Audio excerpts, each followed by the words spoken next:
All right, sports fans, how's everybody out there doing?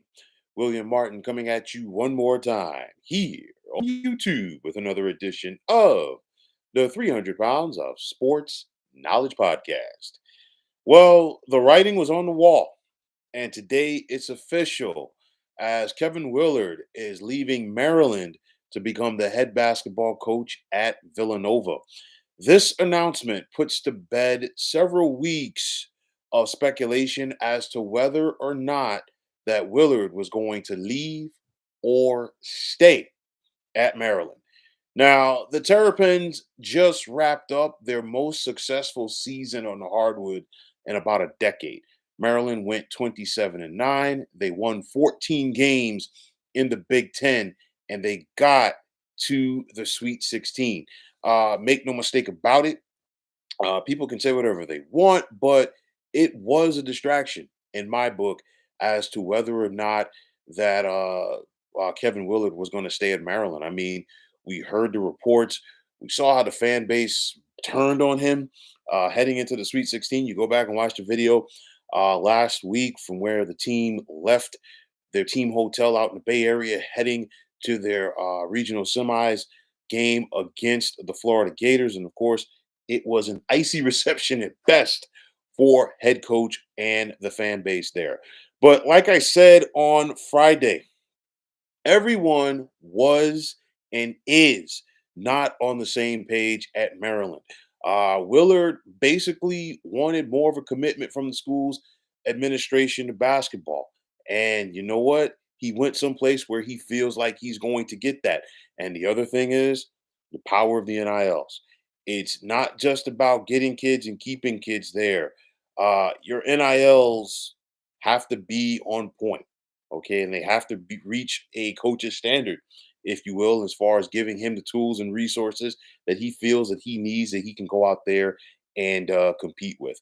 Like I said the other day as well, Damon Evans, the now former Maryland athletic director, who left for the same position at SMU, when he did that recently, that was a sign of things to come. And you know, Willard was not that far behind him as far as heading for the door.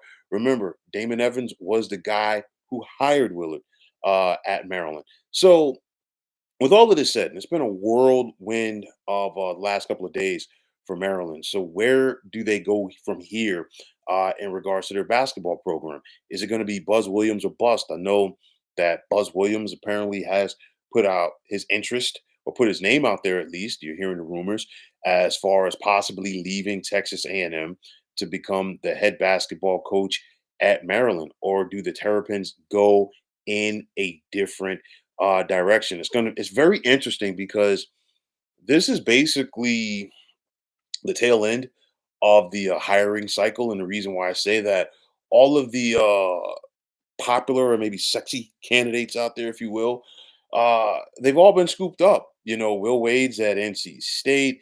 Darren DeVries left West Virginia to go to Indiana.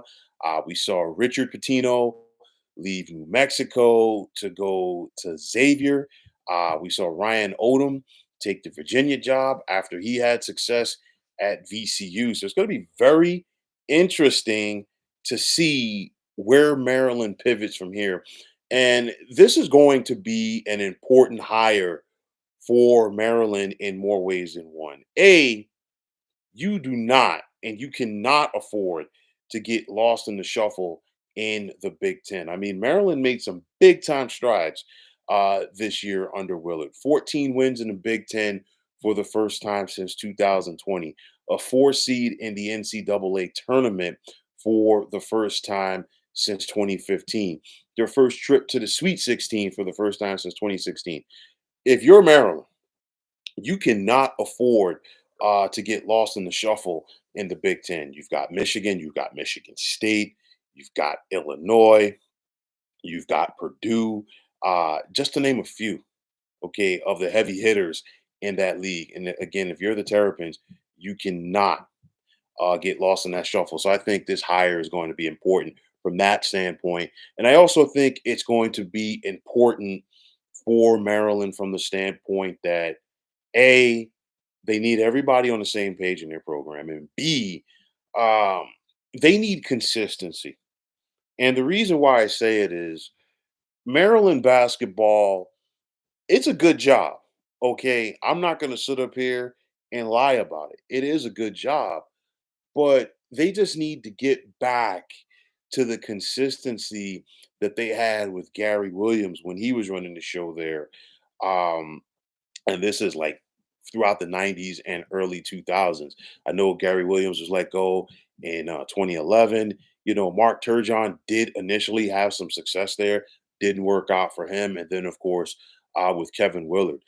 I think Maryland might want to go back to the basics. I think Maryland should go out there and find somebody that really bleeds the colors of that school. And that's why it had worked. Part of the reason why it worked, in my opinion, with Gary Williams, because he was a guy who, he was a Maryland grad. And it's one of those where they just need that commitment all around. And I think that could really, really help the Terrapins get back to where they want to be. Now, on the flip side of this discussion, Villanova wanted Kevin Willard from the jump, and they got their guy. Nova was aggressive, okay, and they put all of their chips on the table, and it worked out for them. Now the question is going to be, will Kevin Willard be able to get Villanova back to not only being one of the elite programs in the Big East, but also the nation? I mean, you think about the strides that Villanova made under former head coach Jay Wright as Villanova became a national brand, two national championships since 2016, three Final Four appearances, and of course, Jay Wright retired in 2022 after getting Villanova to the Final Four. And of course, he handed the baton to one of his former assistants and Kyle Neptune, and it simply never worked out. Neptune was basically a 500 coach in his 3 seasons at Villanova. On top of that, the Wildcats never made the NCAA tournament, and of course, the powers of beast they cut the cord very quick and said, you know what, we are going in a different direction here.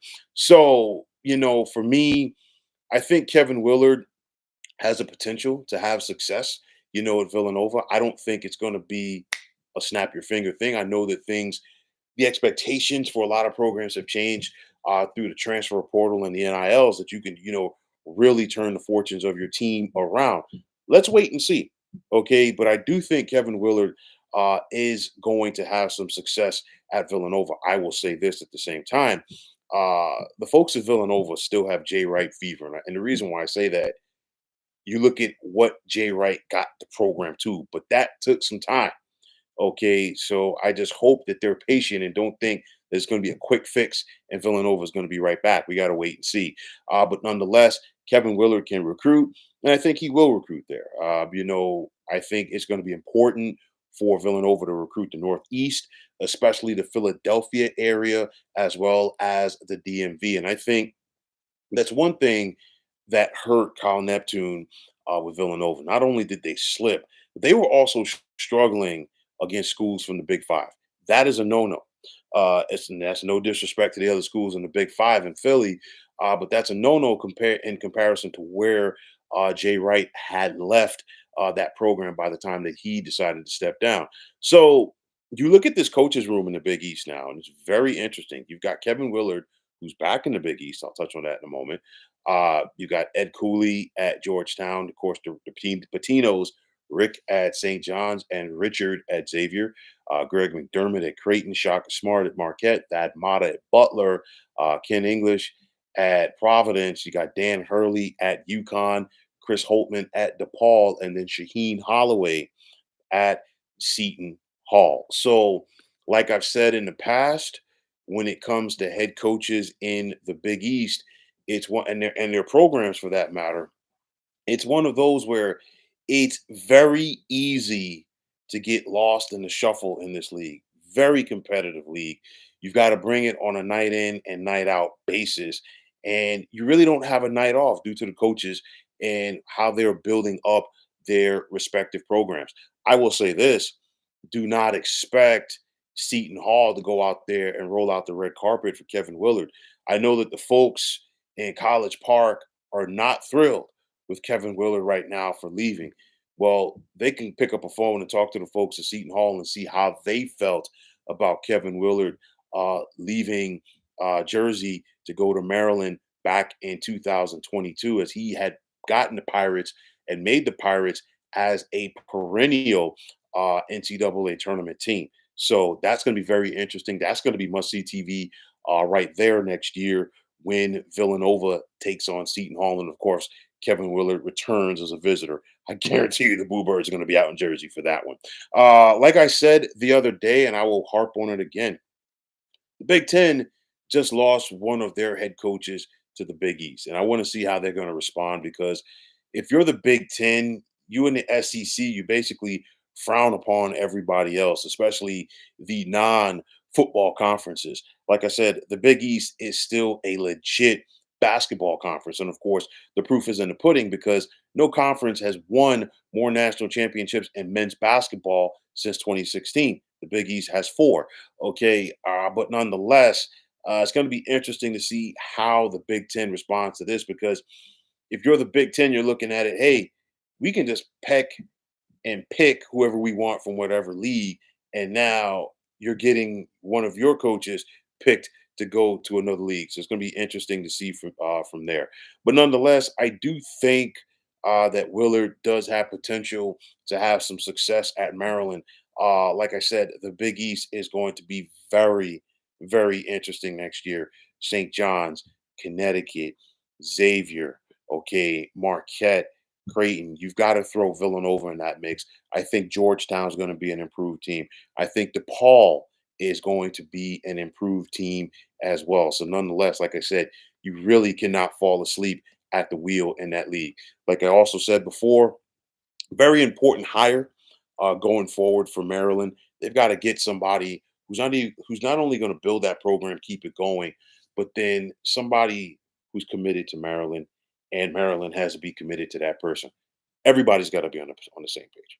I know that folks there, they got some ill feelings towards Kevin Willard right now. I totally get it. I totally understand it. But nonetheless, everybody has to be on the same page going forward. Like the title of it says, it was a worst kept secret for Kevin Willard, because everybody could see the writing on the wall. I know that people were upset. And at the end of the day, players are always in the transfer portal, so are coaches. And a week before, it was Will Wade. I don't think that Will Wade got run over the hot coals in the same sense that Kevin Willard did, because no disrespect to McNeese State, but you really didn't expect Will Wade to stay there. That was, you know, a platform, if you will, for him to get another big job, and he took it at NC State. And of course, he was honest about it from the word go.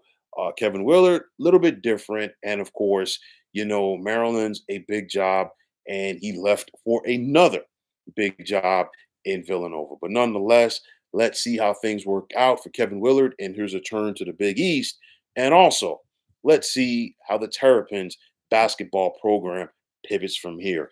I would expect Derek Queen to more than likely go to the NBA draft. We're talking about a kid who's a talented freshman, probably going to be a lottery pick. Okay.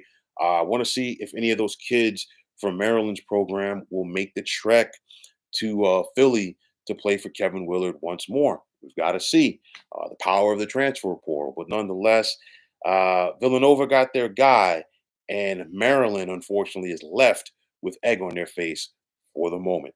But, folks, that is going to wrap it up. And as always, I want to take this time out to thank each and every one of you for tuning into this 300 pounds of sports knowledge podcast here on YouTube. And I want to take this time out to thank all of you fine folks out there for tuning in. And if you haven't already, please feel free to subscribe to this channel. Also, if you're on the X, formerly known as Twitter, please feel free to follow me at 300 pounds of sports. And like I always say, if you follow me, it will be my pleasure to follow you right back. There's also the sports discussion group on Facebook at the Sports Depot 365, and you can check it out. Drop a line and be a part of one of the better sports debating sites going on social media. So, once again, fine folks, My name is William Martin. I'm signing off. I'm saying take care and have yourselves a wonderful day.